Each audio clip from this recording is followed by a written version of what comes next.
Hi, Claire. I see some faces. I haven't had a chance to stand still yet. How is everyone? Good stuff today. Today is Wednesday. So good evening. Sacred Cycle is a nonprofit organization which is healing our community by empowering survivors of sexual assault and abuse through the unique combination of therapy, mountain biking, and community. We were founded, and as a result of that combination, we create a sacred cycle of recovery. Founded in 2013, we received our 501c3 status in 2016. Last weekend, we wrapped up our 4th season of programming. Our alumni are women who reside in the state of Colorado, from Boulder to Colorado Springs, and from Glenwood Springs down to Aspen. In 2020, we began laying the Eagle County Foundation in partnership with Eagle Valley Behavioral Health, with an intent to begin programming here in 2021. I'm Claire Hefferan, and I'm the Sacred Cycle Executive Director. As this year's participant program closed, seeing our personal progress is humbling and inspiring. Our cycle of recovery empowers survivors to reconnect with their bodies. Healing helps survivors and positively impacts their family, their friends, and our community. Unfortunately, 1 in 4 women face a new and unnerving reality following a sexual trauma. At Sacred Cycle, we have made it our goal to help survivors to reconnect with their emotional, mental, and physical worlds. Our tool of choice is the bicycle. Why bikes, you ask? Survivors of sexual trauma typically disassociate from their body to survive the mental anguish that they have been a part of. When we get on a bicycle, we must become present, navigating the trail, the technical aspects, the physical requirements, and the focus required. Riding teaches us to work through challenges, both on the bike and off. When we come off the bike, we feel empowered, finding beauty and strength within us. At this point, when we feel empowered, we ask the participant to try therapy. Now, therapy is often challenging as well. If or when the therapy knocks you down emotionally, we go back to the bike for empowerment, thus creating the sacred cycle of recovery. The term is also a double entendre. As survivors experience trauma and phases of triggering throughout their lifetime, much like teaching a man to fish instead of feeding him, we teach survivors to ride, thus providing a tool for grounding and community engagement. Through the 5-month program that we offer, from May 1 to October 1, survivors accomplish peace, hope, connection, meaning, and empowerment. To do this, we offer funding for therapy, mountain bikes, and gear. We hire biking coaches and create individualized therapeutic programs with the goal of consistent and collaborative care, so that breakthroughs and growth are accomplished. Our 2020 goals have been exceeded.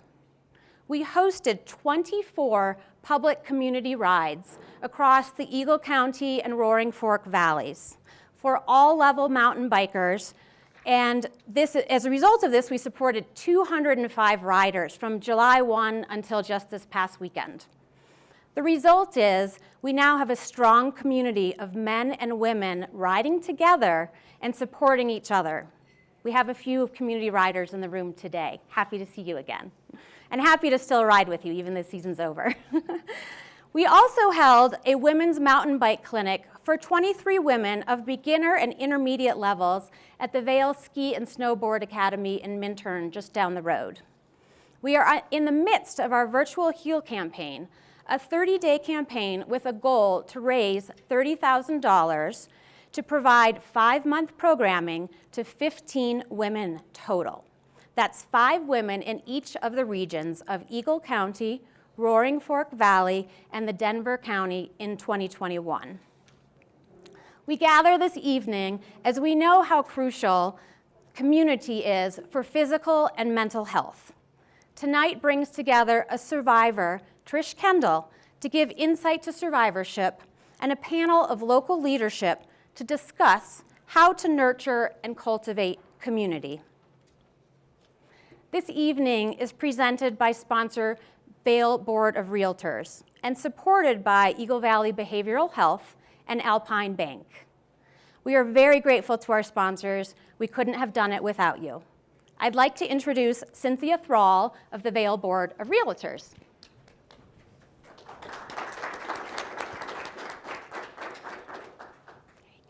Thank you, Claire. I just want to take a couple minutes to explain what we do at the Vail Board of Realtors. A little closer, Foundation. Cynthia, a little closer. Okay. The Vail Board of Realtors Foundation has funds available for members of the community needing financial assistance due to a catastrophic illness or accident, for use of funds, expenses related to medical issues or disaster relief. The Vail Board of Realtors Foundation application is available online. The Vail Board of Realtors Foundation grants are reviewed in accordance to our giving policy and mission statement, which is to assist the community and associate members with need-based financial assistance, not-for-profit support, education, and disaster relief. So far in 2020, the Vail Board of Foundation has been able to support 13 nonprofits, 1 family, and it has awarded 21 Eagle County students a total of $35,000 in college scholarships for outstanding performance. We award each student up to $2,000. The Vail Board Foundation has provided a total of $71,000 back to our community this year. We were able to do this by hosting 2 fundraising events last year. One was the golf tournament, which we usually raise about $30,000. These funds were used to assist our community. The other fundraising event was our Vail Board of Realtors holiday party. We asked each real estate brokerage office to donate a gift basket to auction off to our members and to the public. 100% of the funds raised at the event were awarded to Eagle County students for college scholarships. So that was the $35,000 this year. The Vail Board of Foundation members have admiration for Sacred Cycle's impressive and unique program and are happy to be able to support your mission to empower survivors of sexual abuse and sexual assault. Thank you very much. Thank you, Cynthia. Thank you so much. Okay, so without further ado, I would like to introduce our next speaker. Tricia Kendall is a survivor and a motivational speaker who inspires people to redefine and achieve success, no matter what their obstacles. She is a highly regarded business executive in health and wellness field, a devoted mother, and an inspiration to young women everywhere. Tricia. Awesome. Am I working? Yes. Awesome. Okay, in a few seconds, I'm going to ask all of you a question. And I don't want you to think too hard about it. I want you to just, those of you here, I want you to shout it out. Those of you that are coming to us from home, I want you, if you have a piece of paper, just grab a scratch piece of paper and just write the answer down. So don't think too hard. How do you define success? Happiness. Achieving your goals. Achieving your goals. Peacefulness. Excitement. Excitement. Balance. Working hard. Working hard. Awesome. Showing up. Showing up. All right, I have 2 more questions. Does anybody else want to answer the shout out there? These next 2 questions, it's just going to be raising your hand if the answer is yes. And even those at home, you're going to raise your hand. Raise your hand if the answer is yes. Do you believe you're the most successful person you have ever known? All right, final question.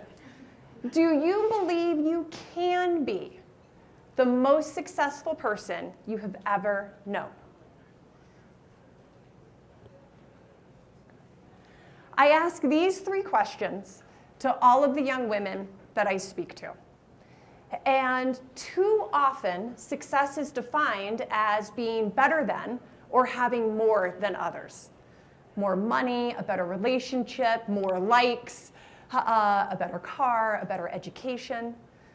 And with all of these better thans and more thans, it might seem impossible for these women to feel like they could be the most successful person they will ever know, or foolish for them to think they already are. And I tell each of these young women that I know you can be, and it's a tragedy to think otherwise. So who am I, though, to tell them this? I am not a billionaire founder of a cool tech company. I'm not a famous celebrity or a champion athlete. I'm not a renowned psychologist. I don't even have my college degree. I drive a used Acura. I can't complete 2 full pull-ups, and I lose my patience with my kids way too often. Yet, I believe I am the most successful person that I have ever known. Now, nobody that knew me earlier in life would have ever have asked me if I thought I would be successful, let alone the most successful. In fact, most likely they regarded me as the least successful person that they ever knew. So how did I get here? My journey began in Tacoma, Washington on April 22nd, 1994. I'm 20 years old, and I am 2 minutes away from choosing to die. I lean on a dirty bathroom sink, and I can see the track marks and bruises all up and down my arms. On my left shoulder, the tattoo on my left shoulder is the name of a leader of a gang who had personally branded me before he committed murder and then was sentenced to life in prison. I see a skeleton of a girl I might have known once in the mirror, and her eyes are not sad. They are vacant. And it is clear to me in that moment that I am in the pit of despair. I don't have a job, I don't have money, I don't have school or education, I have no friends, I have no love, and I have no hope. The only thing that I have is enough crystal meth for 2 more fixes or 1 fatal overdose. I choose the fatal overdose. I put all the rocks that I have in the burnt spoon, and I light the flame.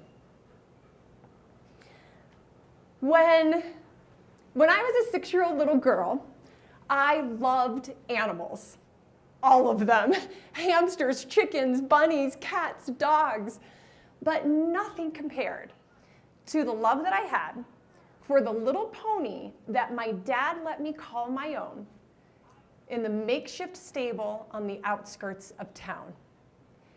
Evenings and weekends were dedicated to going to this stable with my dad to care for this pony, feed her, brush her, love her, and dream of the day that I'm just big enough that I can ride her. And that day came. It was a Saturday morning. The sun broke through the Washington State evergreen trees, and my dad helped me hop out of his pickup truck and in my oversized cowboy boots, and holding his calloused hands, I skipped inside the stable to my pony. I thought, this is going to be the best day of my life. And I knew I would remember it forever. And I do. But not for that. My dad sexually abused me. A pattern that started that day in the stable and continued on for 7 years, over and over. Now, I did not stop loving this pony. Besides my big sister, Maria, this pony was my only friend. But caring for her, loving her, riding her, meant enduring his betrayal and enduring that continued pain. Now, one day the abuse did stop. I was taken away from my dad. But my pony was taken away from me. So now how can this abuse happen to a child for 7 years? Where was my mom? When I was 8 years old, my mom had a nervous breakdown. And that is the inability to cope with daily life. And that was a result from my dad's torturous beatings on her, which was a combination of his hands and his words. And in the 1980s, the treatment for a nervous breakdown was severe medication, and medication that allowed her to sleep life away.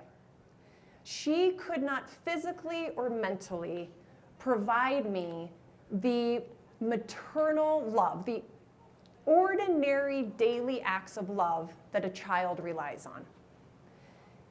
In her absence, my dad was left to do that. So the same hands that crawled up my Cinderella nightgown were the same hands that poured my Cheerios, zipped up my coat, and walked me to the bus. How could this happen for 7 years to a child? Where was the community? Where were the teachers, the neighbors, the church members? There was no community. In that 7-year period, my dad moved us a dozen times, from school to school and town to town. And when I was growing up, we were incredibly poor. So I just thought that my dad moved us because he needed to take the job at the supermarket at this town, or the job at the fruit stand at this town, or the delivery truck job at this town. As an adult, I know his sinister strategy was to flee before community ever formed, before I could love anybody enough to tell them, and before anybody could love me enough to ask. What happened was much more than a sexual violation. As a little girl, my ability to love and to be loved was destroyed and left a gaping hole. So when I was 13, I started smoking pot and dropping acid. I didn't do this to fit into the crowd or to party. I did it because the feeling of getting high filled that hole, so I thought. By the time I was 17, I had tried cocaine and crystal meth. By 18, I was snorting crystal meth every day to maintain some illusion of normalcy. But to get high, to fill that hole, I had to smoke it from an aluminum foil or a makeshift pipe. And then eventually, to get high, I had to shoot up. By the time I was 19, I had sunk into the tar pit of drugs. I lied for drugs, I stole for drugs, I sold myself for drugs. So it's April 22nd, 1994, and I have nothing. No love, no hope. All I have is enough crystal meth for 2 more fixes or 1 fatal overdose. I crouch in the corner on a cold, moldy, grimy bathroom floor, and I'm in a tank top and cutoff jeans, so the musty odor from my skin just permeates and I can smell it. I take the rocks and I put them in the spoon, and my thumb is burnt from the heat of the lighter, and I keep it there underneath the spoon. And the sizzle sound that the rocks make as they liquefy makes my stomach just jump in anticipation. And my hands are shaking because I'm surveying my arms. And I can't find a single spot to put the needle because I am covered in track marks and bruises. But I have to. So I find a scab on my forearm and I pick it off to make my own fresh spot. I pull the band with my teeth to find my vein, and I put that needle in the one place that I have left. My phone rings. It rings once, and it rings twice. And I look down at the old caller IDs. I look down at my phone, and the caller ID, I see area code 254, Killeen, Texas, my sister. And the third ring with those three numbers, 254, was like a jolt to my heart. It was like the paddle resuscitating, just resuscitating my hope. It was a beat, faint, fragile, but it was a beat nonetheless. And I pick up the phone. Had my sister called a day earlier, I wouldn't have answered. Had she called a day later, I couldn't have answered. My sister, my hero, gave me a chance at another life, and I chose to take it. That was the first of 5 critical choices that I made on my journey to becoming the most successful person that I've ever known. And I want to share with you how I achieved that and how I know each of the young women in our lives can achieve it too. So first, I picked up the phone. My sister and I have reflected on this day, and at some point I asked her, how did you know to call me right then and there on April 22nd, in that moment? How did you know to call me? And she said, oh, my little sister, I never stopped calling you. That's just the moment you chose to answer. 27 years ago, I had no idea the magnitude of the decision that I made to pick up the phone. But what I learned is that success begins with making your first choice, and no one else can make it. Everything starts with making that first choice. For me, because I chose to pick up the phone, I achieved a chance to change. And that was my first success. But something was missing. I didn't know how to live an ordinary life. I had no confidence I could. So the second decision that I made, the second critical choice that I made in my journey to success, was to commit to a 2-way agreement. 2 days after I picked up the phone, I walked off the plane in Texas, and I collapsed into my sister's arms. And I didn't collapse because I was exhausted. I was exhausted. I was in the beginning stages of detox. But I collapsed in her arms because I was afraid. I was afraid to fail in front of my only friend. I didn't know how to live an ordinary life. And all I wanted to do was sleep life away. I wanted to bury my head underneath a pillow and lock myself in the bedroom and sleep life away. I quickly learned that my sister and her husband, David, were not going to let that happen. They had chosen to take me into their home, to live with them on the Army base in Fort Hood, Texas.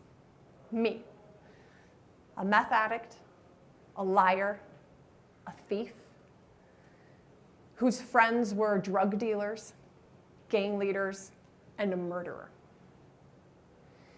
Living with them was conditional.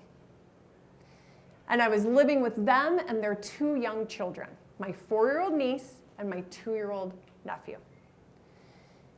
And David was a lieutenant and a pilot in the Army. I mean, I didn't know what I was getting myself into, actually, when I stepped off the plane. I had to enter into an agreement. We entered into a two-way agreement, a near contractual agreement. I had to agree to participate in Narcotics Anonymous, to see a therapist, seek counseling. I had to agree to a strict curfew, but they did not stop there. I also had to agree to participate in family meals 3 times a day, family meetings twice a week, and church as a family on Sundays. In return, they agreed to give me a place to live, to give me a bedroom, give me clothes. They agreed to pay for my doctor's visits and my dentist visits, but they didn't stop there either. They agreed to never yell at me, to not lecture me, and to not ask me any questions that I was not ready to answer. Now, sticking to my side of the agreement was really hard for me. What I wanted was alcohol or sleeping drugs. What I didn't want, what I wanted was alcohol and to sleep, something that would make me sleep, and my sister wouldn't let me. What I didn't want was this family stuff. But they made me. My sister and David never faltered on their side of their agreement. And they never faltered on their expectation of mine. And this commitment, their commitment motivated me. It moved me to do the same. And eventually, while I lived with them, my favorite part of the day was 6 a.m. when my 4-year-old niece Brittany and my 2-year-old nephew Jonathan would sneak into my room when their mom and dad were sleeping.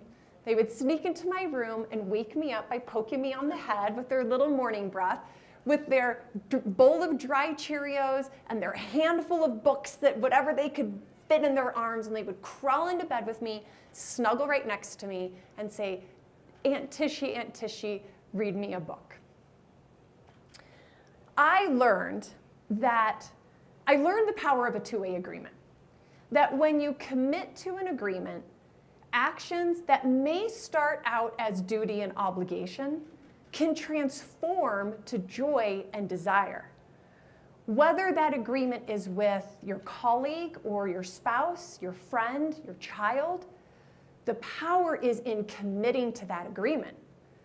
For me, committing to the agreement that I made with my sister and David completely transformed my attitude from I have to do these things to I want to do these things. And along the way, I was living a clean and sober life. And I knew that on October 24th, 1994. And it wasn't because that was my 6-month sobriety mark. It was the day that my sister and David trusted me to stay alone with their young children while they went away. And my sister didn't trust anyone with her children because she had suffered the same abuse as me and much worse. But I had earned her trust, me, a former meth addict, a former liar, and a former thief. I knew I was living a clean and sober life.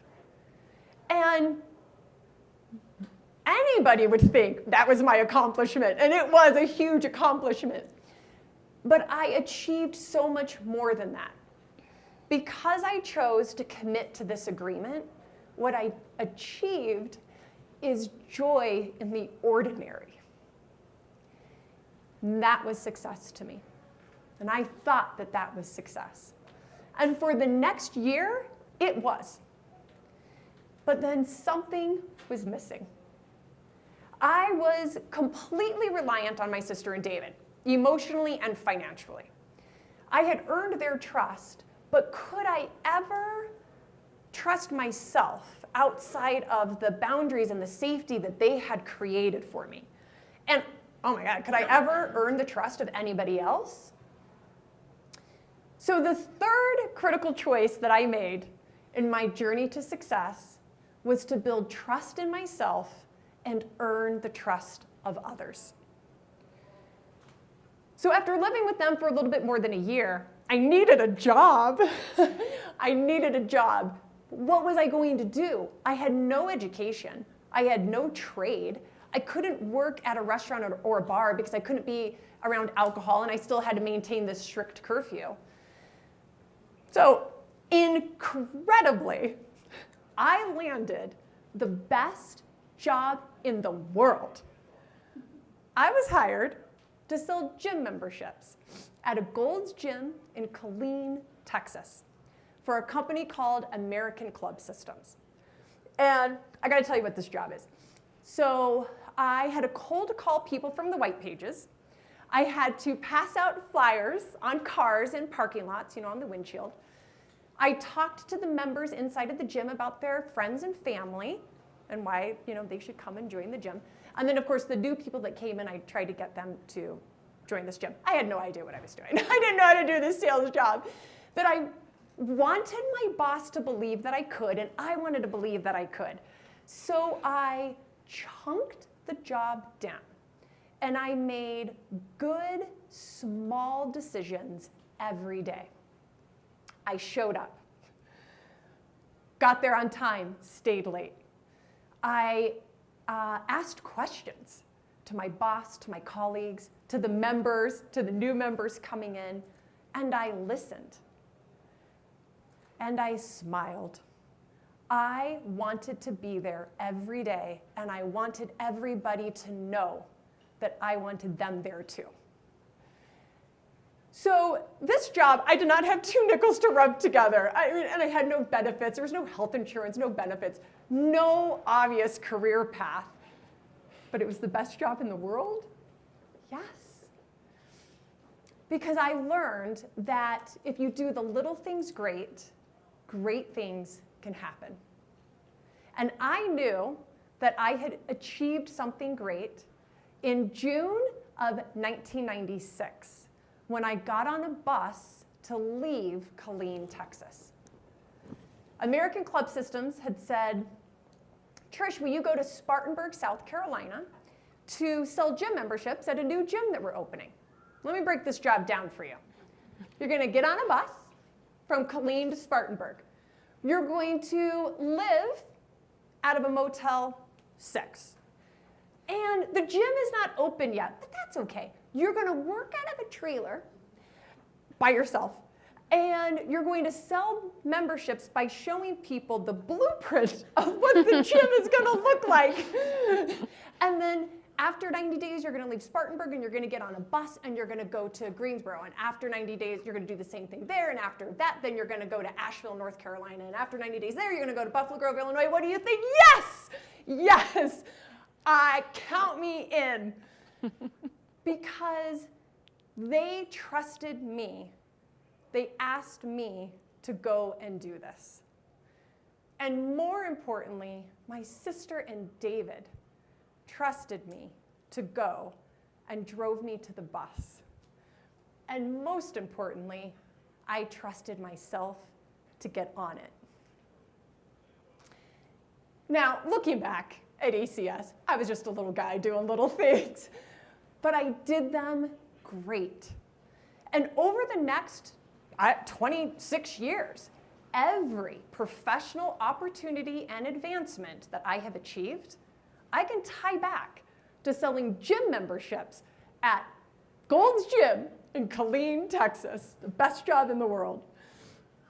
So because I chose to build trust by doing the little things great, the great thing that happened for me is I achieved independence. And I thought that was success. For the next 8 years, it was. I couldn't have been, I had it all. I worked all the time. I was proud of my career. I loved that my employer could count on me and relied on me to get the job done. I reaped the rewards of getting the job done. Work, work, work. It was awesome. But something was missing. I looked around, And I was friendly with everyone, but I was friends with no one. I was 30 years old, and for the first time since my pony, I wanted a friend, and I wanted to be a friend. So the fourth choice that I made, the fourth critical choice that I made on my journey to success was to create friendship. So at this point, I was living in Chicago. Remember, ACS moved me, Buffalo Grove, which was, we'll say Chicago. And I decided to join a running club. Now, I need you all to know this. I had never run a step in my life, never. Maybe in gym class, maybe in PE, but I doubt it. I was smoking pot behind the bleachers. And the best job in the world, it's not because I used the treadmill, because I didn't do that either. But I joined a running club because I just figured that was a healthy place to figure out this friendship thing. And I didn't just join any running club. I joined the Chicago Marathon Running Club because I knew this was going to take a lot of time. And we're talking, it's a 20-week program. You run 5 days a week, 480 miles before you ever cross the start line. I was like, come on, okay, this is going to do it. So I learned during this that you get by giving. So early on in the training program, I started naturally pacing with a group of 5 other women. And we didn't know each other, and we were all, seemed pretty different. But I loved running with them. I loved listening to them. And I would throw out questions. I would just pepper them with questions while we were running because I knew that they would all talk. And they were smart and funny. They were kind. They were hopeful. And I thought, oh my gosh, who wants to be my friend? Who wants to be my friend? Who am I going to make a friend with? And then the intensity of the training kicked in. And I couldn't think about anything except getting through these stupid miles. So I ended up asking these 5 women if they wanted to meet for our 5 a.m. weekday runs on the Chicago Lake Path. Because I figured that would help me go. We could support each other. There's safety in numbers. And they said, yeah, let's do this. Now, there was never a morning that all of us wanted to get up at 4:15 before the sun rise to run 10 miles. But there was never a morning that not at least one of us wanted to do it. So there was always at least one person to motivate the group to go. And running 10 miles on a Tuesday before the world is awake, or 15 miles on a Saturday before the world has coffee is a lot of time together. I started to notice that these women, they were sharing. And they were sharing things together that went from surface level stuff to not surface level. And I noticed I was asking all the questions. They were sharing all the answers. And because it was group sharing with different people, with different experiences, it was rich, it was multifaceted. And what I noticed is the connection started to go, the 5 of them and the 1 of me. They were unknowingly showing me that friendship is caring enough to listen, yes, but it's trusting enough to share. But just like the early miles of a marathon, just like a marathon where the early miles are easier, for me, asking questions was easy and listening. That's just what I always did. But just like a marathon where the final miles might seem impossible, to me, sharing seemed insurmountable. Around probably week 11 out of the 20-week program, I started to emulate these women, and I chose to share.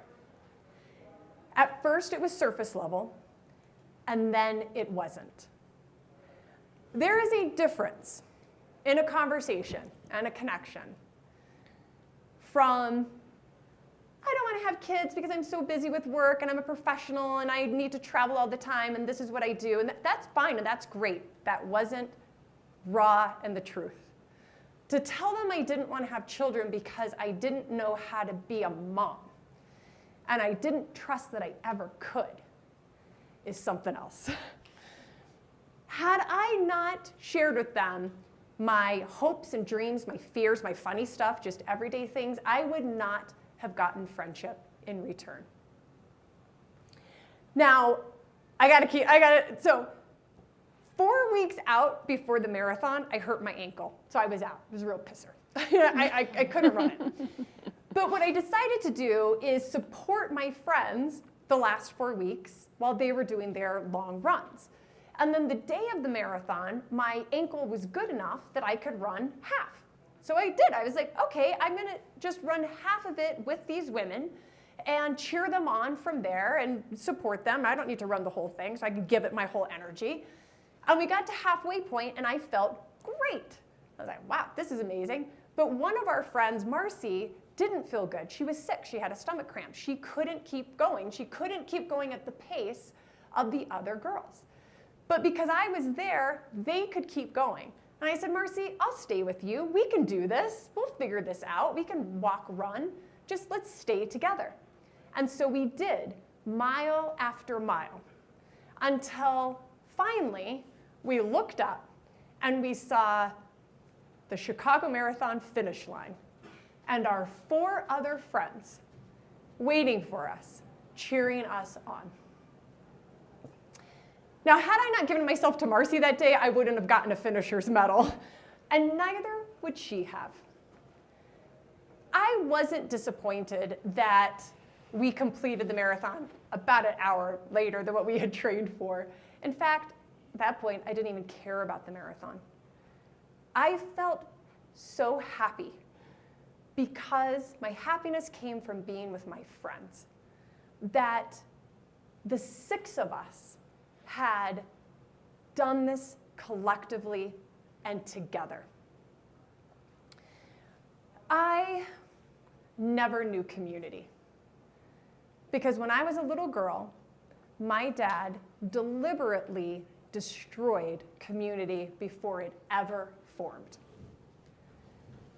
But on October 9th, 2005, when the 6 of us crossed the Chicago Marathon finish line hand in hand, I knew I had achieved more than 5 summer friends.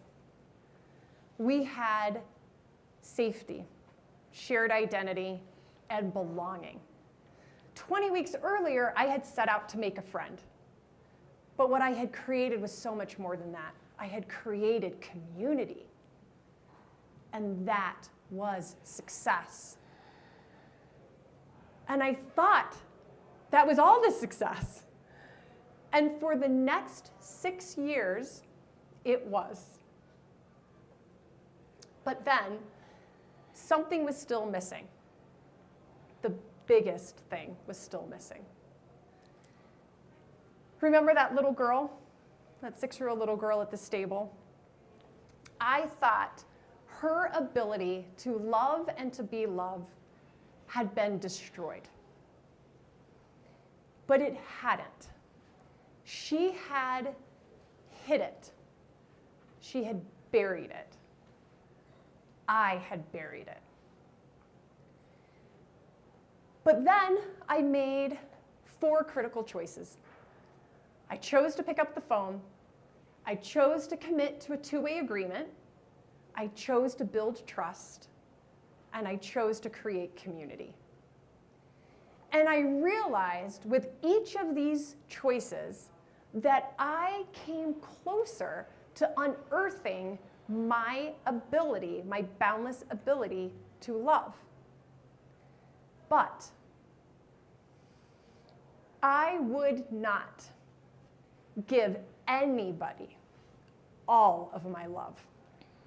And I would not, I actually refused to accept all the love that others wanted to give me. I was rationing it. I was measured, selective, guarded. I had not made the most important choice, the choice that each of us can make to achieve enduring success. And that's the choice to embrace our boundless capacity to love and to be loved. I would not make it.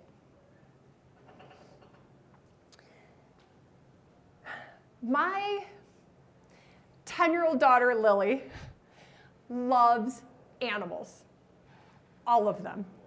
Hamsters, bunnies, chickens, cats, dogs. But nothing compares to her love for the little pony that she calls her own in the stable on the outskirts of town.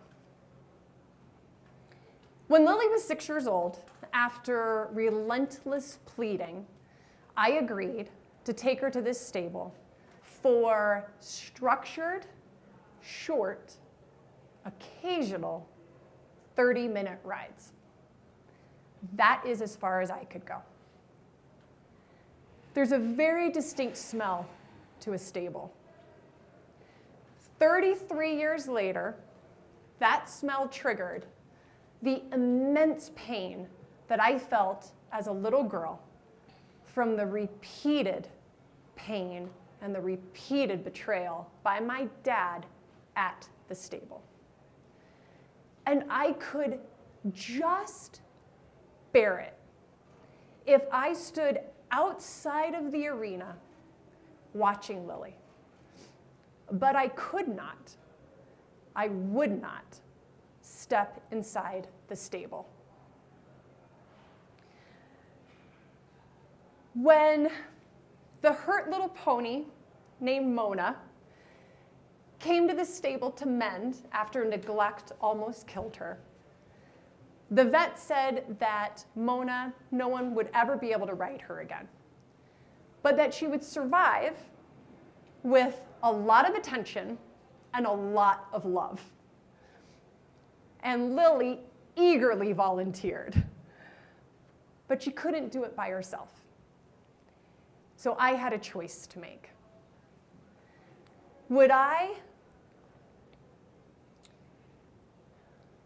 occasional visits for Lily on the outside of the arena become daily visits with Lily inside the stable with her, caring for and loving Mona?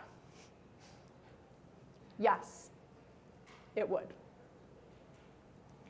I learned that love is a choice. It is my choice.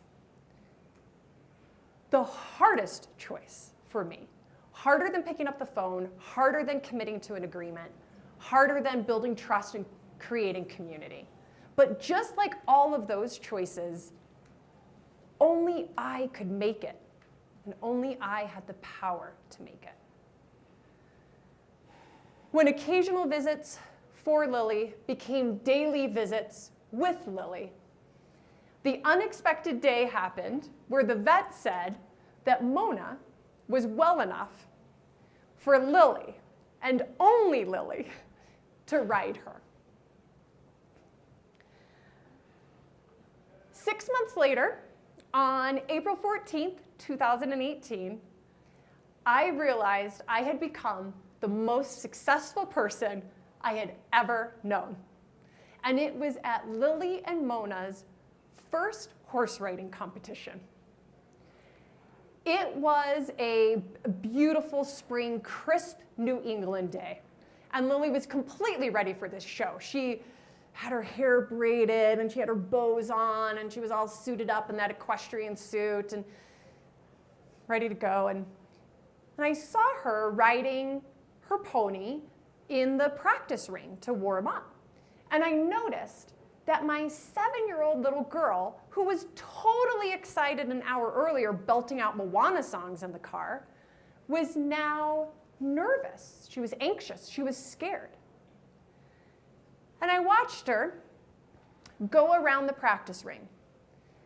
And the first people that she saw were her horse riding teachers, June and Maddie. And then she saw her friend Lilia and Lilia's parents. And then she saw her grandma and grandpa, my husband's parents. Then she saw her dad, and she saw her little brother Sammy. And then eventually she saw me. We locked eyes, she smiled, and she said, "Hi, Mom," and trotted off. She was ready to go. There were 8 riders competing for 6 ribbons, and Lily was amazing. She was phenomenal. She completely hit the ball out of the park. She got the very last ribbon. She got 6th place. And you would have thought she had won an Olympic gold medal by the way that we all reacted to her. And after the show, Lily was on Mona, and she was outside of the ring, and it took me longer to get to her than everybody else because of where I was positioned. And as I walked up to where Lily and Mona were, her people, her tribe, naturally parted so that I could walk up to my daughter and Mona. And I stood there, and I experienced the outpouring of love to Lily and me from our family, from our extended family, and from our community.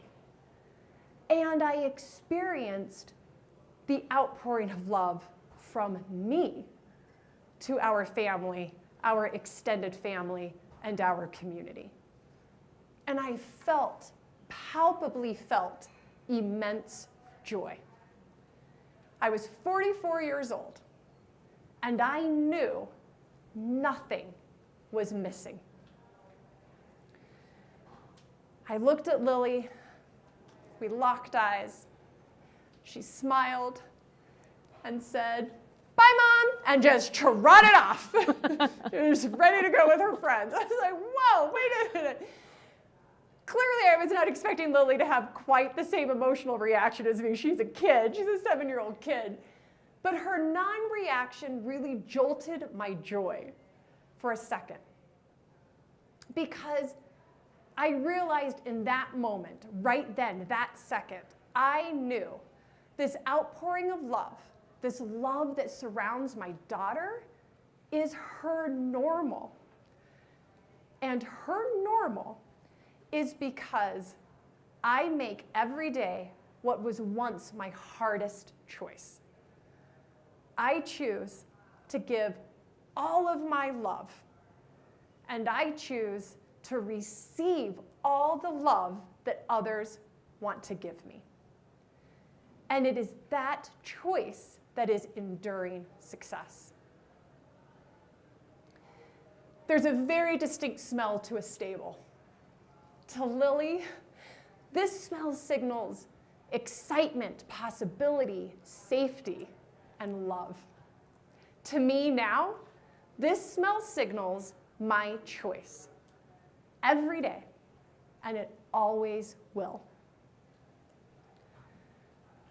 I made 5 critical choices on my journey to success. I chose to pick up the phone. I chose to commit to a 2-way agreement. I chose to build trust in myself and earn the trust of others. And I chose to create community. But I'm the most successful person that I know because of my 5th choice.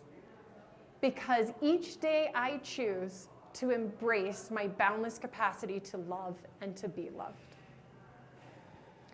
I tell all of the women that I speak to, all of the young women that I speak to, success isn't being better than or having more than. Enduring success is making that choice. You have the innate, boundless capacity to love and to be loved. You have the power to choose to embrace it. You have the power to choose to give your love, all of your love every day, and you have the power to receive all the love that others want to give you. And this power can never be taken away, ever. That's why I know. That's why I want us to tell all of these women in our lives, I know you can be. You may be already, but I know you can be the most successful person you will ever know. Choose and become. Thank you very much.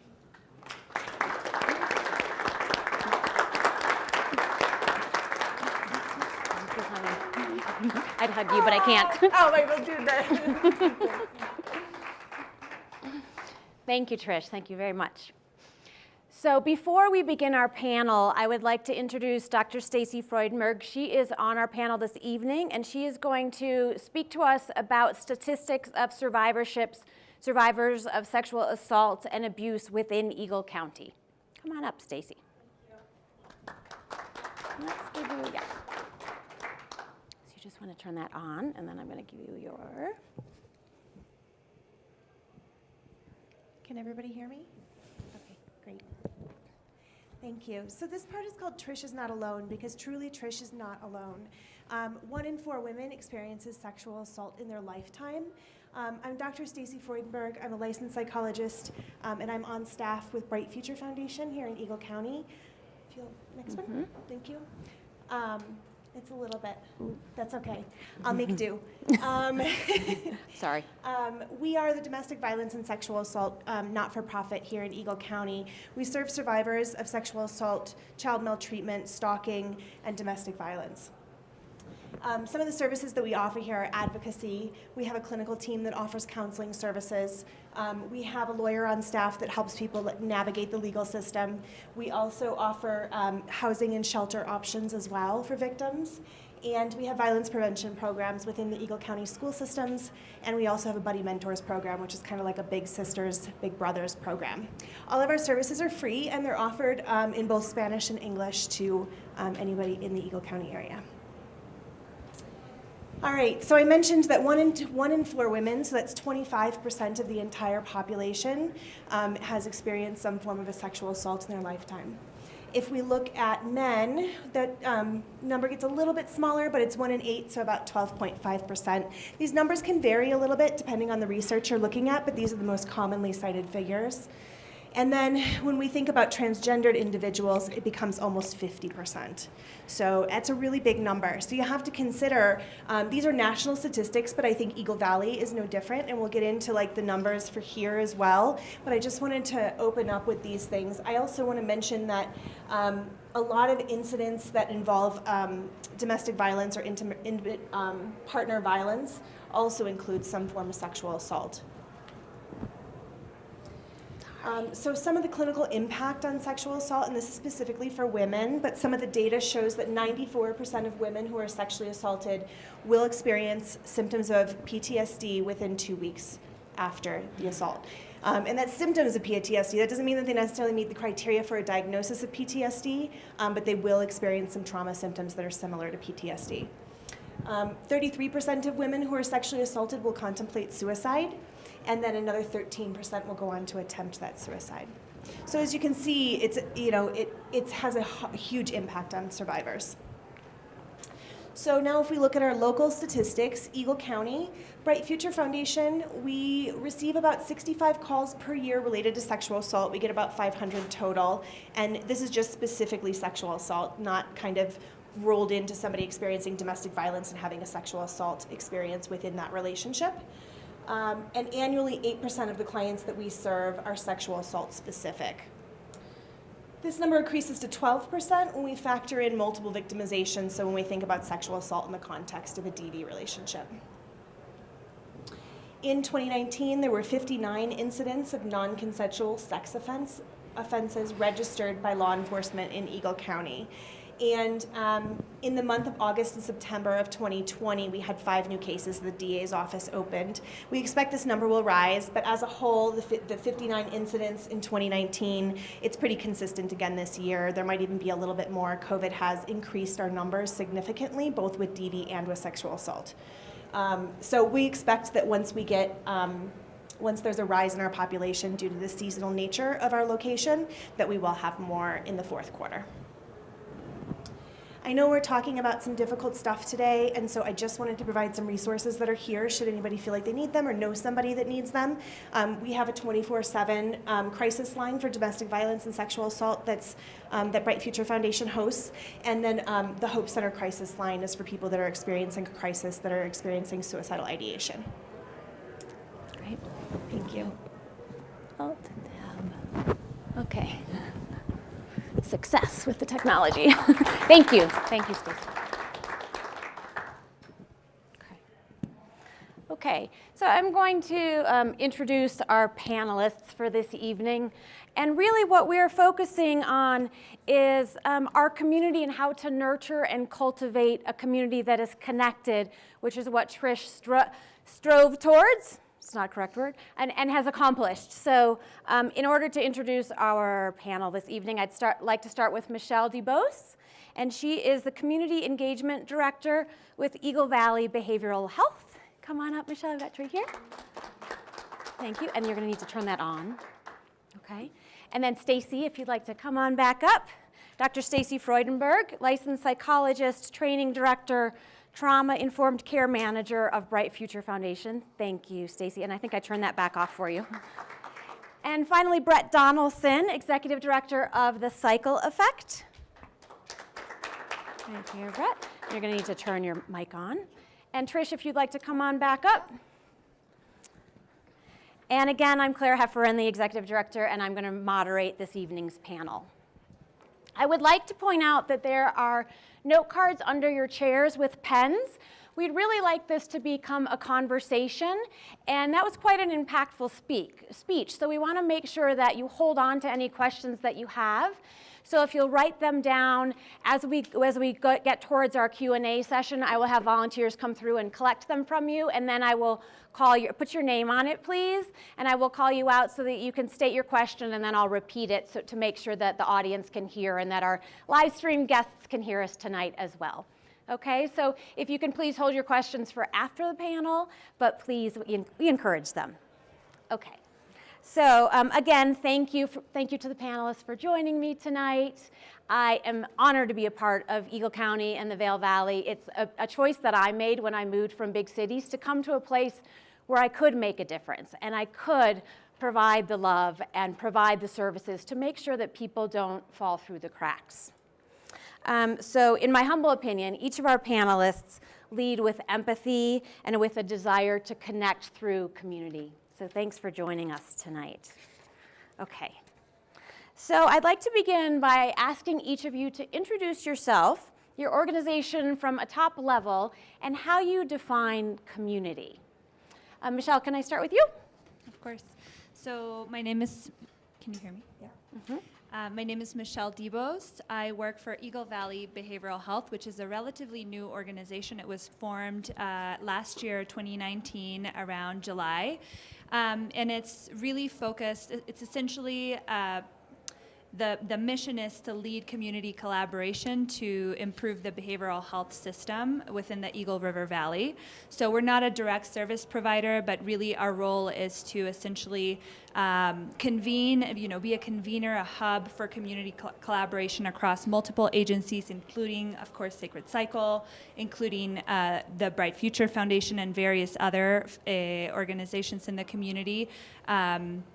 And so I think just by definition, because of our role, we really could not do the work that we do and achieve sort of, or strive toward achieving that collective impact if we, we do that with our community and for our community. So really understanding that our role is to essentially be a convener and really collaborate. We can't really do that without the community around us. So. Great, thank you. How about you, Brett? Hi, I'm Brett Donelson. I started the Cycle Effect about 8 years ago. We focus on working with young women ages 5th grade to 12th grade and help them ride and race mountain bikes and then go to college. And so we have programs in Grand Junction and Eagle County and Summit County. We'll work with about 250 young women this year. we provide all the equipment for them. So we try to work mostly with lower income families or young women of color, mostly Latina in this area.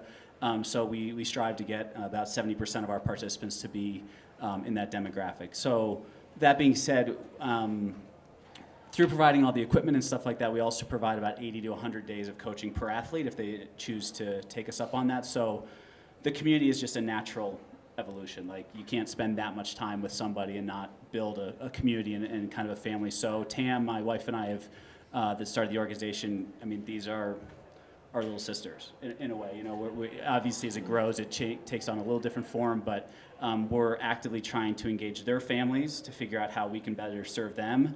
And entering a sport that's not the most welcoming sometimes to people that look different or come from different demographics. So that's the community we're trying to build on a larger cycling aspect, but then also in Eagle County, it is our family essentially. So Wonderful, thank you. And how about you, Stacie? I already introduced myself. I'm with Bright Future Foundation. So I'll just answer the question about what is community to me. And I'll say that one of the reasons that I moved to the Eagle Valley area is for community. I'm from Chicago. Yeah. And community looks very different in Chicago. I did find a sense of community there, but it's very different than what I experience here. And I'll echo some of what Michelle said, in that the community here really comes together to create change. And I think one of the amazing things that I've seen happen in this valley, I lived here 4 years ago, took a break, went to the Front Range, came back not too long ago, about a year ago, and the increase in capacity for community here has just changed exponentially, partially because of EBBH, which we're really thankful for, but we have a lot more mental health services here, and there's a lot more connection and collaboration so that we have a well-rounded system in which to assist people. And for me, that means that is what community is helping and being able to meet people where they're at, and being kind and caring and having connection with each other. Great. Trish, would you like to add anything to the introductions? I don't think so. That's no, okay. I'd rather keep it for questions. Okay, no problem. So, Michelle, why is it important to engage with our community regarding mental health versus physical health?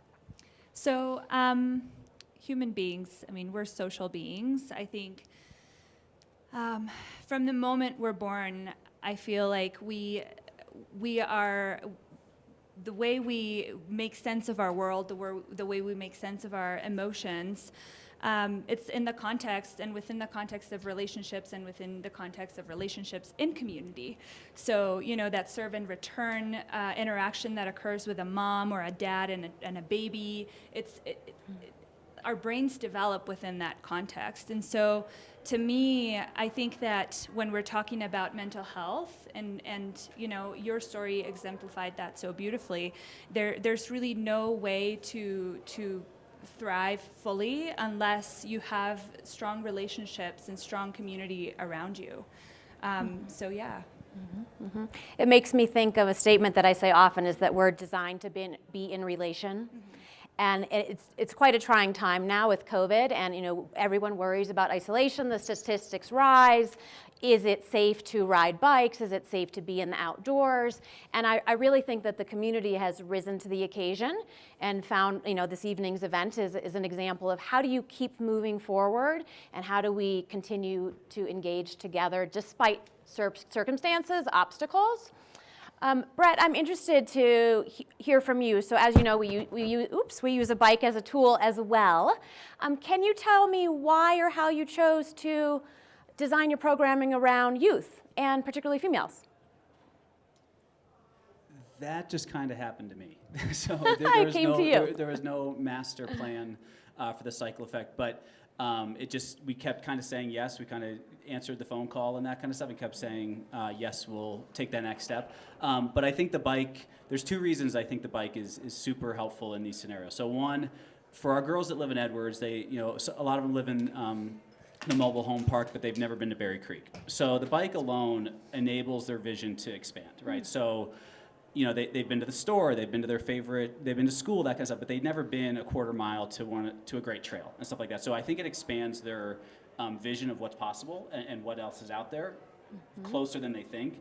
And then the second thing is, for our girls, it teaches them to fail hundreds of times, thousands of times a year. And I don't think that a lot of our youth are being taught that very well, on how to fail and then continue to rise up and overcome it. So what is a route to a girl that's scary in the second week becomes a jump to her in 6 months, or something like that. So that's something that I think the bike does, especially a mountain bike, even over a road bike, does so specifically well, that these girls, when they start applying for colleges, when they start going to get jobs and stuff like that, they understand how to fail and get back up and continue on, and then look at what used to be a challenge as something they just enjoy.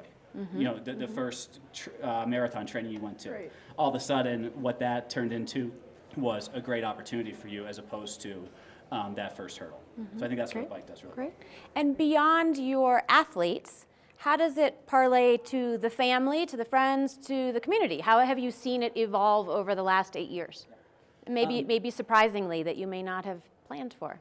For sure. So one of our first athletes that, you know, we would consider having kind of athletic success, she was chosen to go to U.S. Nationals a few years ago. And the moment that happened, her mom came up to me and I said, "What do I start feeding my daughter?" You know, in terms of what do I do for this? And I jokingly said, I was like, kale. Just give her a lot of kale and get her ready. So I think that the family wraps around these positive things that happen to their daughter. And then I think long term, we're starting to see our girls coming back from college. There is no question that their kids will become bikers, right? So the matriarchs of these families have such a longer lasting effect. We've chosen to only work with girls, and it's something we discuss every year.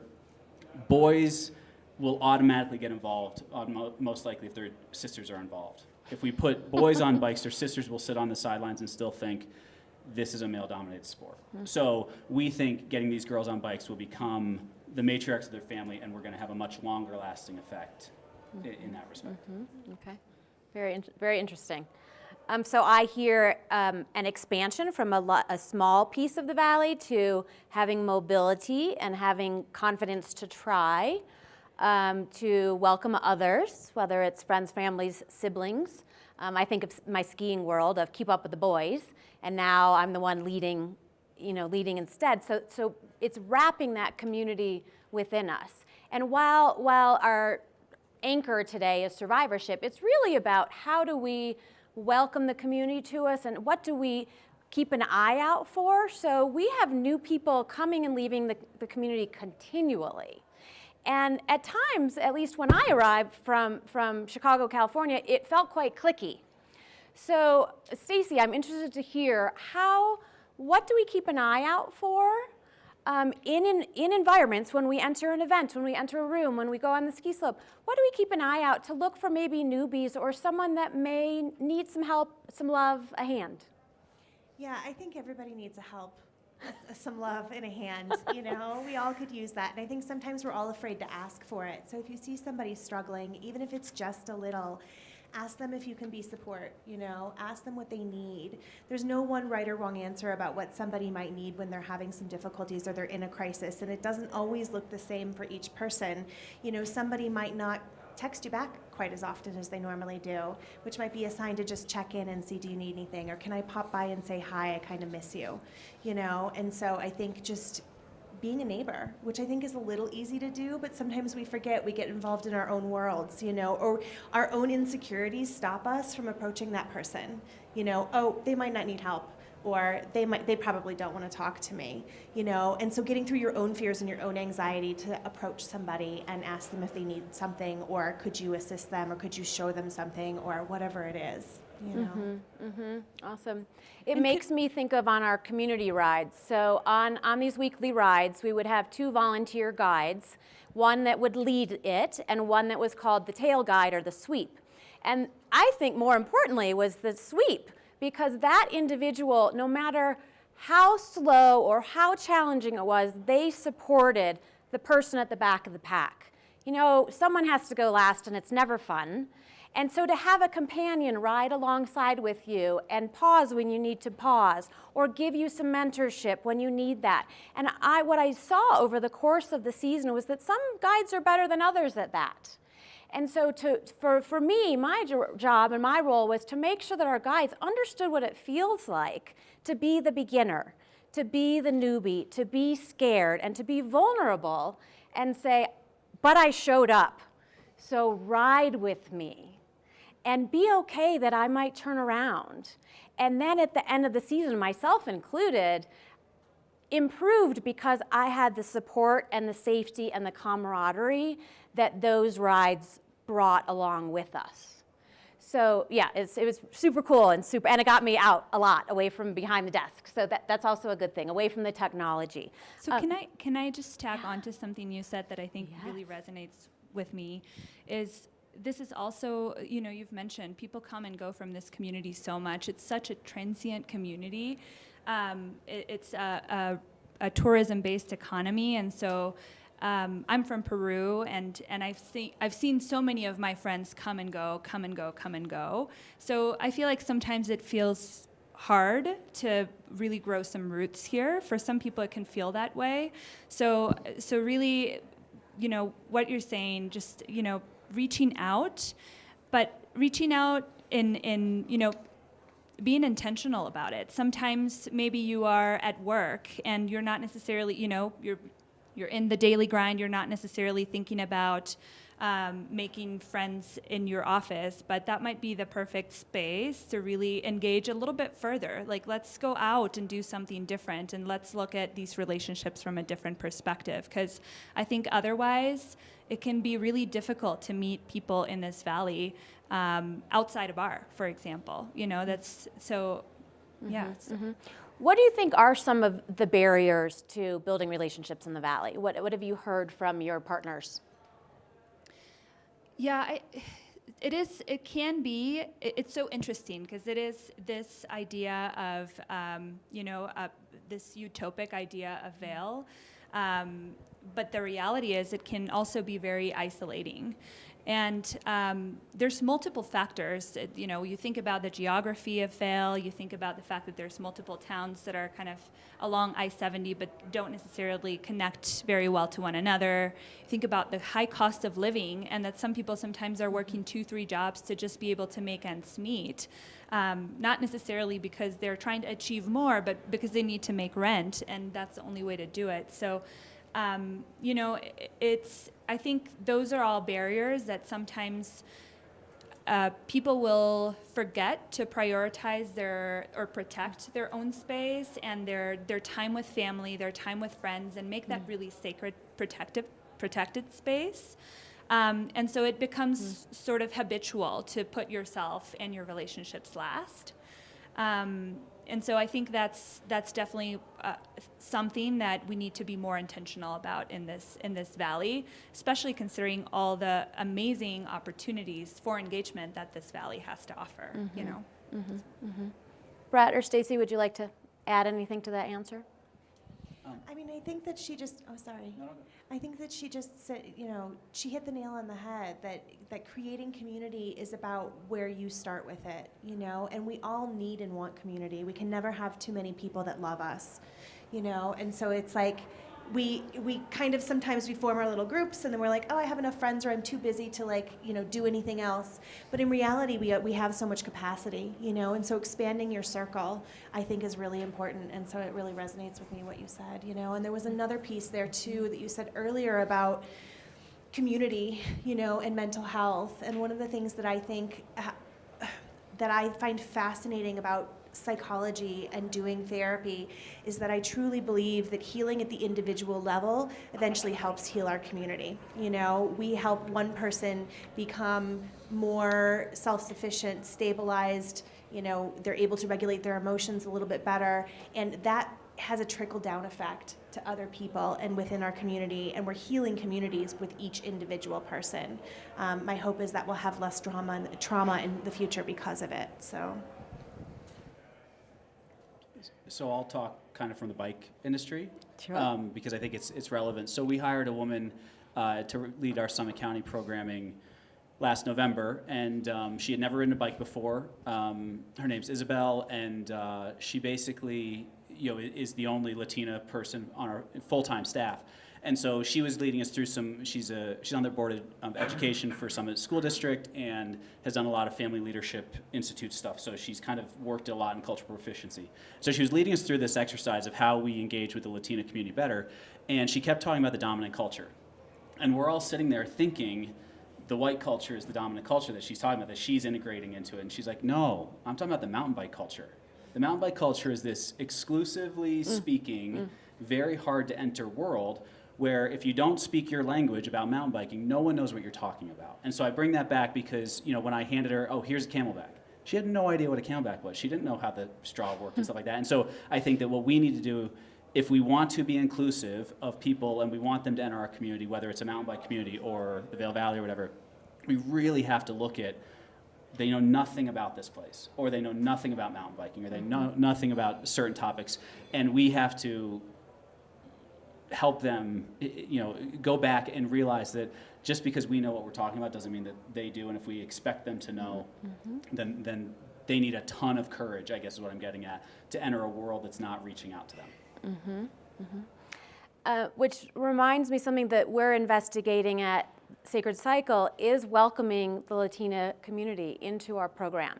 And Eagle Valley Behavioral has led the way by making collateral bilingual. And you can see it in waves going through the county. And it's something that we would like to do. But it was also pointed out to us that you just can't say you have to have our services. They may not want it.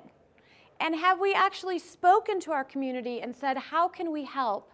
How might this impact you? Is it effective for you, or it will be disruptive for your family? And I find that just really, it's not about me. It's not about our skill sets. It's what the community needs, and how do we step into that? And I think of Trish and the waves of her life and her 5 choices of now being in the suburbs of Boston, and she stepped bravely into a community that may from the outside not be perceived as welcoming, and shared this story. And she took me on a hike on the North Trail. This morning. This morning. So how, Trish, I'd like to know how do you muster up the bravery, the courage to ask, to show up, to bring yourself to work or to church or to the women's center or to the stable? How does that feel, and how do you think you might give our community some tips on doing that? I always go back to chunk it down to making good small choices every day. I mean, it is, for me, I have created an entire professional and personal life around making small decisions and making good decisions each day. And so now when I think about that, I think about my role in trying to deliberately create community for my family. And then I think about my role in trying to deliberately create community amongst my communities. Because what you said really resonated with me about we get within our own community. I have my community with my professional friends, and I have my community with my historical friends, my Chicago Marathon friends, and I have community I was in the marathon group, Yes. if you didn't figure that out. Yes, she was. And I make community at home on Wayside Lane, and they're so incredibly important to me. And I have wanted to, and I've done this, to cross this community and introduce Claire to Lindsay and introduce Jenny to Jesse and bring these communities together, because that creates more, safety and belonging and cross-shared identity. So 2 things. I do the little things, I just stick with the little things, and then be deliberate about expanding community. Because it does get very insular. You stay within your comfort zone. Right, and Michelle mentioned boundaries, and I think that's something that I have always known is true of you, of she doesn't care, she's going to bed at 8:30. And for, decades, Yes, I do. we teased her, and now I go to bed at 9. But she knows what helps her to toe the line and what helps her to remain stable and successful and be able to give. And I think in a community where we can work too much, have too many jobs to financially survive, or trying to keep up with the Joneses, and we do have a divided community that is challenging in. So I think taking self-care is so vital. Some of it, find it on the bicycle or on the trails. I'm interested in setting up boundaries, but then being clear in your boundaries with your community while you grow it as well. Yeah, I think that's really interesting. One of the things that this isn't just specific to a sexual trauma. It's a generalization to most traumas, in that somebody who experiences a trauma generally loses the sort of the logical notion that the world is a safe and just place, and they lose the.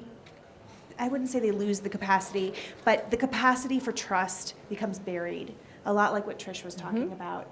And so creating that community is so important to bringing those things back. Those small little things are so important to the healing process for each survivor. So yeah, I totally agree. Great. Boundaries just get really whacked out. Right? The boundaries go from there are no boundaries to I have to keep them very constricted, and boundaries are very tight.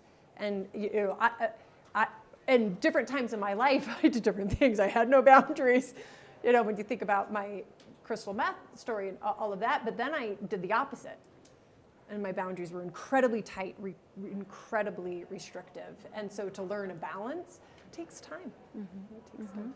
Great. Can I have 2 volunteers to help me collect questions?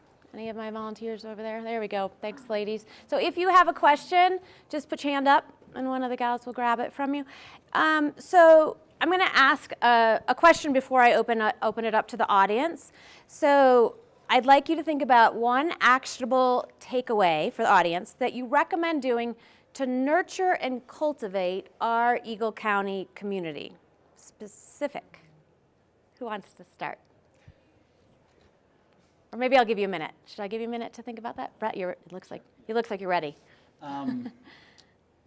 This is personally and from a organization standpoint, the moment we stopped looking at things from a scarcity model and started looking at it from an abundance model of there is so much great stuff out there, it made a huge change for me personally. It made a huge change for our organization, for fundraising, for programming, all that kind of stuff. So people talk about COVID as this really horrible thing, and I'm not trying to minimize it in any way, shape, or form. There are still a lot of really good things going on in our valley. There's still a lot of really great relationships being formed between organizations. There's a lot of technology being learned so we can scale our businesses and reach more people. So whenever I struggle, it's always going back to let's think about what's going right and how right it's going instead of how wrong it is, what's going wrong and how wrong it is. And you can't minimize, issues that are happening, right? I'm not trying to say everything's perfect, but when I get in that cycle of going negative, it really takes our organization and me down a different path than it does if I focus on other things. So I know it sounds very cliche, but yeah. I think it's fantastic. I read an article recently, and this term stuck with me, a gritty optimist. I'm often accused of being Susie Sunshine and told to stop it. And honestly, I say, no way, I'm not going down that path because I know where that leads me. When I say, I don't know how, but I know I can, and I know I'll figure it out, possibility shows up and community shows up, and we invent new things. And yeah, it's awesome, so thank you. So I have 3 or 4 very good friends now that are gritty, very optimistic, right? And if you would have told me 5 years ago that I would be friends with those people now, I would have been like, no way. They are over the top, super annoying. I can't deal with them, right? Well, you get told a lot, like, stop it, right? But eventually, when you start looking for that more, then more of that stuff comes to you. So I applaud you for being that. Awesome. Thank you. Welcome to the crowd. Michelle, do you have a takeaway? Yeah. I think we've been talking a lot about also how diverse this valley is. And so I think that one thing that comes to mind is getting comfortable and vulnerable enough to be able to have those difficult conversations. And I think really when we are able to lower our guard and understand that our worldviews are not the only worldviews out there, and especially in the context of so much diversity here and so many different cultures, I think I don't know, the potential for creativity and for creation and for love and for connection is just so much greater. So yeah, I think getting vulnerable and vulnerable enough and losing the fear of having difficult conversations with people that have different views. Yeah, I love that. I love that vulnerability. Like, I think that's so important to creating community, because I have a hard time with vulnerability. Vulnerability sucks. And it's really hard. So yeah, I think what Michelle is saying is, like, let down your guard a little bit, get to know somebody a little bit, share something a little bit. Just like Trish's story of, like, having this, like, hard exterior a little bit, but really wanting something, and then realizing I have to be vulnerable to get this, and in that vulnerability, somebody will be vulnerable back, and that's how you create connection and community. And I would say use that vulnerability that you're going to try to engage with by reaching out to somebody that you haven't spoken to in a while, somebody you've been meaning to talk to but haven't. Text them, call them, ask them out for coffee. Can we do coffee these days? I don't know. But do something nice for somebody. Try to create some intentional community for yourself, and reach out and reconnect with some people. It's a wonderful tip. I will sometimes position it when I'm uncomfortable, but I want to have a conversation, and say, I'm having a hard time with this. I'm going to rip the Band-Aid off, and it might be awkward, but I really want to connect with you on a human level. So here goes. And if you position it as, I care and I'm going to try, a friend got divorced and you didn't even know what happened, and just to go and, like, this is horrible, I'm sorry to hear that, but I want you to know I'm here, it means so much. So whatever you can do to get your guts up for that 6 seconds of pain where you're being vulnerable, the reward comes to follow when they know that you trusted them to share something. So I think that's fantastic. Do you want to give one takeaway? I think you gave lots of 5 takeaways. No. Five Go takeaways. with the questions. Yes, ready. Emily, how am I doing on time?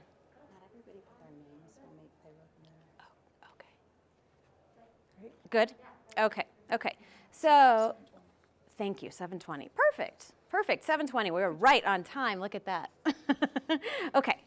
So, it sounds like this is addressed to you, Trish. Okay. This is from you, Julie. So, I'm going to read it, and then if you'd like to follow up, you're welcome to speak. So, how were you brave enough to make friends if you didn't have confidence in yourself? Oh, so, I mean, I had built confidence. I had started building confidence when I became clean and sober. I started building confidence when I became independent. I started building confidence all along the way. My issue more was that I was so guarded and reserved and wanted to ration what I gave people and what I got from people that I camouflaged myself with confidence. So it was more about showing that I was raw and vulnerable. And really then with making friends, and Claire, is one of the Chicago Marathon friends, my first friendship, first community, I just started to emulate what they were doing. And as I started seeing that connection with those women growing and me being left out, and I'm the reason I'm being left out, I'm the reason that I'm the one that's over here, I chose just to do something small and start sharing a little bit. Great. This is for you, Michelle. Do you have suggestions on how to deal with this season beginning darker, shorter hours, aka depression? I think that's a question for you, Stacie. Everybody, it's a question for everyone. One thing I just want to bring up. So I don't have a clinical background. I definitely want to put that out there. I'm a community engagement person. So I think you should definitely follow up. But one thing I want to say is there is a lot of resources out there in the community. And so we have a variety of resources on our website. We list different groups, different activities, different events, numerous different organizations that also offer events and opportunities to engage. So, so definitely encourage people to go onto our website, learn more, and figure out ways that you can connect throughout the season, because, you know, yeah, this the seasonal affective disorder is definitely a thing. So how to prevent it, definitely being proactive. Yeah, I think there was a missing word there, and that's COVID. It was like shorter, darker days with COVID. Right? And I agree 100% with what Michelle said. She answered that really great. I think making intentional community is going to be part of that, like we've been talking about. I think one of the other things that I have been talking with people about, and this is specifically in the context of COVID, but that we remind ourselves that we're safe. We are constantly walking through life right now, engaging with the world as kind of a dangerous place. We just don't really know what's lurking. Is this person safe, not safe? I don't really know. And it's a different unsafe than we've experienced before. So when you're in a space that's safe, whether that's your office or your home or your car, just take a moment to remind yourself that you're safe and that you're okay, because we need to settle our nervous system a little bit, So practice all of those coping skills that you've been learning, do those relaxation stuff, maybe pick something up if you're not already doing it, and engage in some community, because there's lots of other people that are feeling exactly that same way right now and could probably use some connection. I want to add a little footnote on that before I forget. On your way out, we have business card-sized cards that have hotline numbers on them. So as a part of Sacred Cycle, I am now perceived as a safe place for survivors to come, so people share their stories with me. I imagine that since you have been here, that may happen for you as well. And I want you to feel confident that there are hotline numbers on those cards.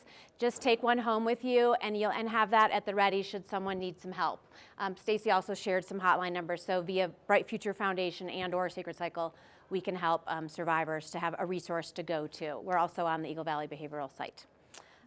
Brett. Oh, sorry, go, yes. So when I got out of college, I became a ski coach, and I was skiing 250 days a year between working in Australia during the summers and then coming here, so it was constant dark. It was like darkness, you'd have 3 weeks at the beach to recover, and then you'd come straight back into darkness. And so when I quit in 2010 or something, I hated the dark. I was like gonna move, I didn't want to be around the dark, I didn't want to be around the snow. And then about 2 or 3 years ago, I just made a commitment. I was like, you can either be miserable for 6 months, and I'm not trying to make light of what we're going through, or you can buy a headlamp.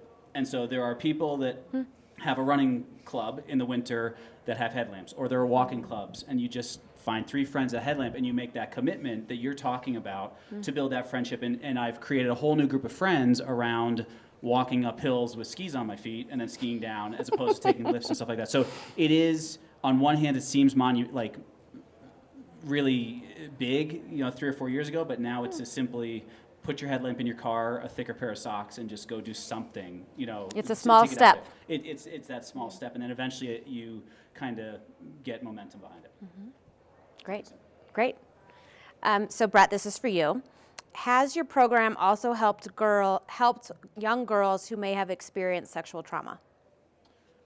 So with 250 girls in our program, there's no question there have been girls that have gone through that, and so we are not equipped to handle necessarily the treatment and that kind of stuff. But what we are is usually one of their first places they're going to tell. And so because we're out on bikes with them for hours at a time, and we're taking them through uncomfortable situations, whether that's their first climb up Beaver Creek or a breakdown over that first route, like, they do talk to us quite a bit. So we are mandatory reporters, and we will make sure that they are lined out with, their parents know, their teachers know, their guidance counselors. So we'll take them to the proper places, Bright Future Foundation, things like that, and make sure that they are well taken care of. But we personally are not we're not equipped to deal with that. What we do is we usually find out first because of our relationships, and then we can help them navigate that. Great. This is for everyone. How can we better support the women in our lives and empower them to be the best versions of themselves? This is from Emily. Can you reread it? Sure. How can we better support the women in our lives and empower them to be the best versions of themselves?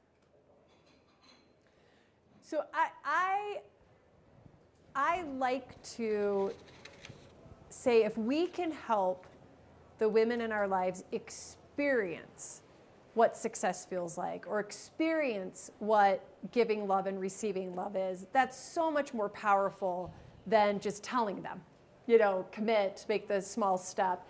And we are all in a position where we can help these people and ourselves, and they don't need to be young women, anyone, help them experience this.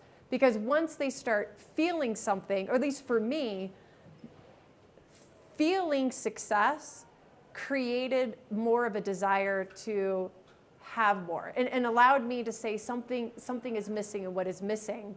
And then it was more, that I wanted to go and get. So for me, it's just trying to help them experience it. And everything that you guys are talking about helps them experience that success on the mountain bike. Mm-hmm. Mm-hmm. I would say be curious and try not to judge, which is hard. I have to check myself sometimes, and I try to be a really not judgmental person, but sometimes it happens, And I think I ask people this question, I'm like, if you could just take a second to truly imagine what the world would be like if you could walk through it without fear of judgment from anybody. You could truly be exactly who you are at all times, and everybody would love it. What would that be like? And I would say embody that, embrace that, be that for people. I think that's huge. And own it. My friend Gail has taught me that now today. Own it. I mean, I literally say, I believe I'm the most successful person I've ever known. Yeah, because I believe it. I feel it. I am completely fulfilled. And when there are, I have a friend, she does my hair at Ulta Beauty. Her name's Abby. I love her. I've seen her for 6 years now. And at one point she said, I want what you have. You seem so successful. You have this, you have that. I want what you have. Well, what I have is the belief that nothing is missing.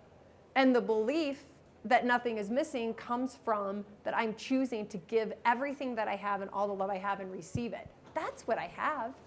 And then the conversations with her shifted from talking about professional stuff and even marriage and kids and things, and just moved over to this perspective of how you feel as an individual.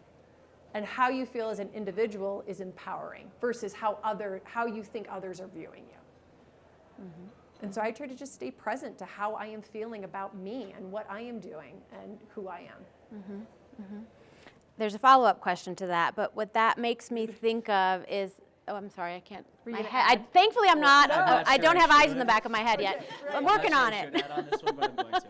I'm not a mother, and I haven't acquired that yet. I'm in a unique position to be running an organization for all females with 90% female staff, and then a white male leader, essentially. And so I think about that a lot. And so what I try to do to make the workplace, feel how we want it to is, I go into almost every conversation assuming that they're smarter than me and they're better at their jobs than me. And I think that has allowed us to keep amazing females in our workplace, professional females that are growing in their roles and stuff like that. And I'm not just saying it's me, it's a culture we've built.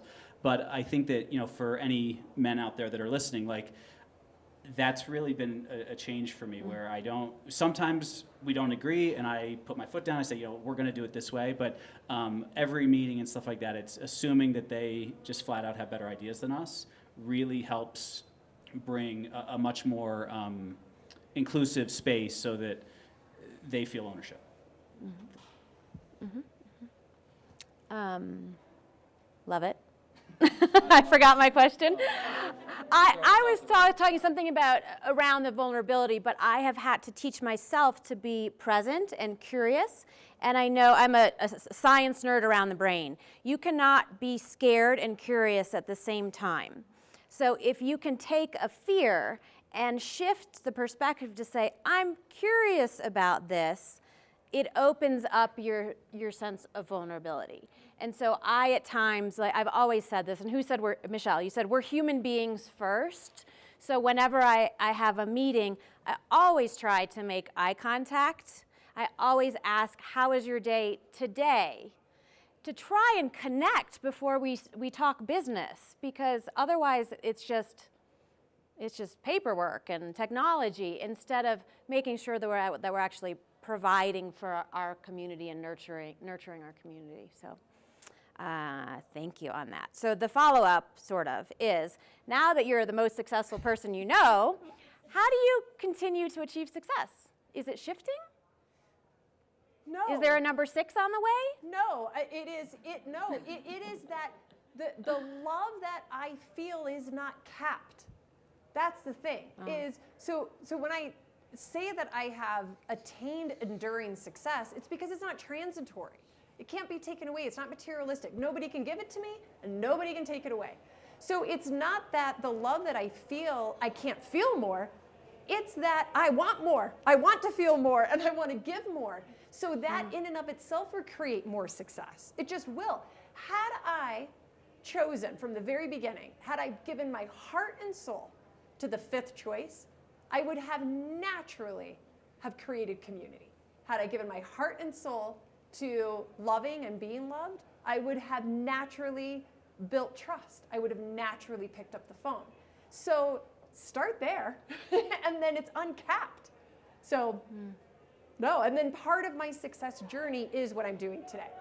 And that's a part of me embracing my desire to want to be loved more too.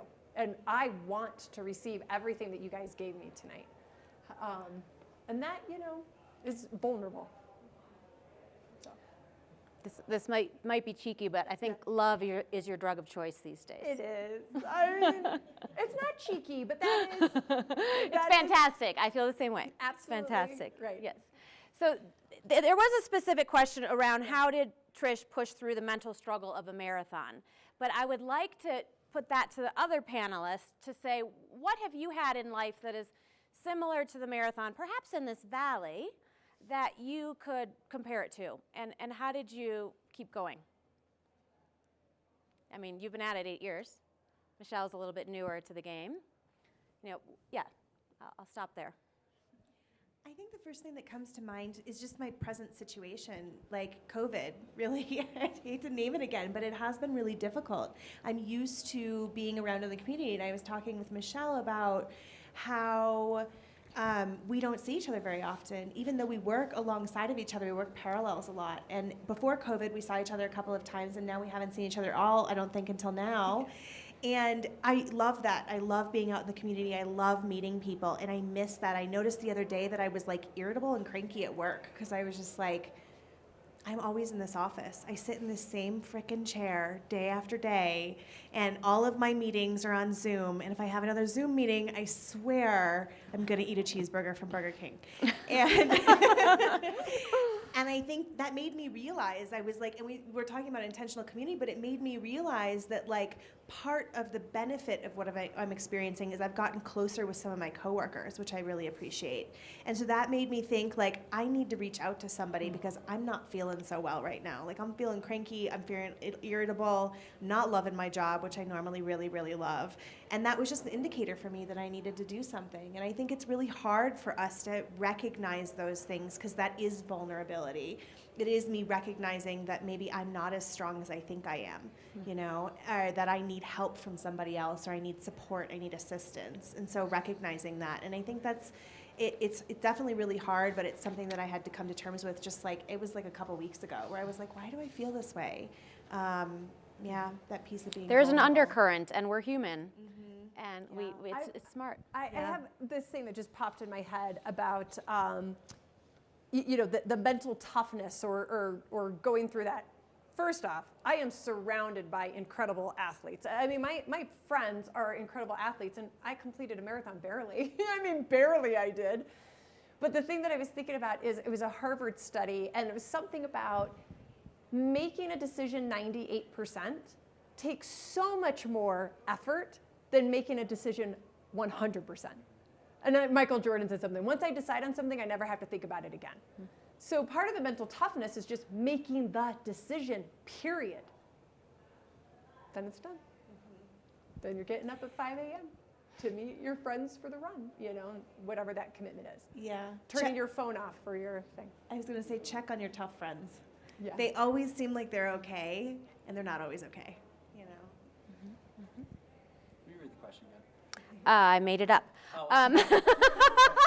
What comparable to a marathon? What have you done in your Vail Valley experience that required mental toughness to get through it? Similar to how she trained for a marathon. Go ahead. Okay. So yes to everything you said about COVID, because I'm there.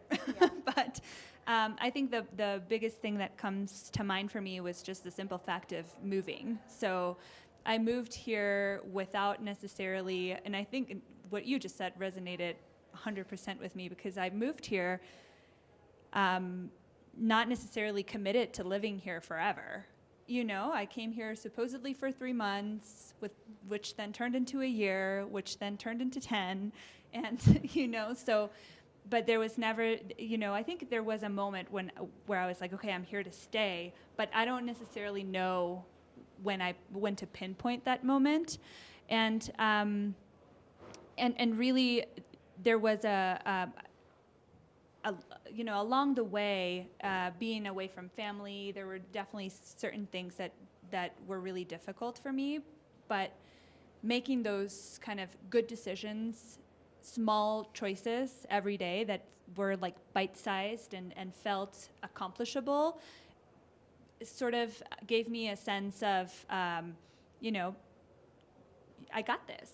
I can do this. And so every day I built up sort of my self-efficacy, I guess, just by those small bite-sized choices that I was making that were, you know, leading me in a good direction, or what felt like it was right for me.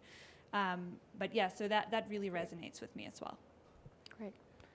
Brett, if you don't mind, I'm going to pause for a moment. We're going to come back, but we're coming on the end of our live stream. If I imagine you know now, but thankfully we're able to access the nation due to COVID, because the live stream was not part of this program when we originally were doing this in March. So that's one of our silver linings. So I want to just address our audience, and then we will come back and complete the panel. But I hope you found value in tonight's program and in learning about these organizations. Yes, this is Eagle County focused, but it's really applicable to all of our communities. And if you feel compelled, as I said, we're in the midst of our Virtual Heal campaign to raise $30,000 in 30 days. The campaign ends next Monday.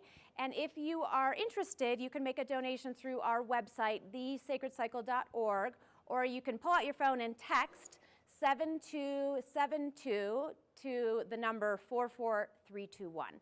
And of course, that's ongoing, but we'd love to have you participate with us. So thank you to our online friends and family, and have a great night. And now we'll come back to Brett. Take it away. No pressure. I'm not sure. I mean, growing the organization has been the most challenging thing we've done by far, right? So, but I think that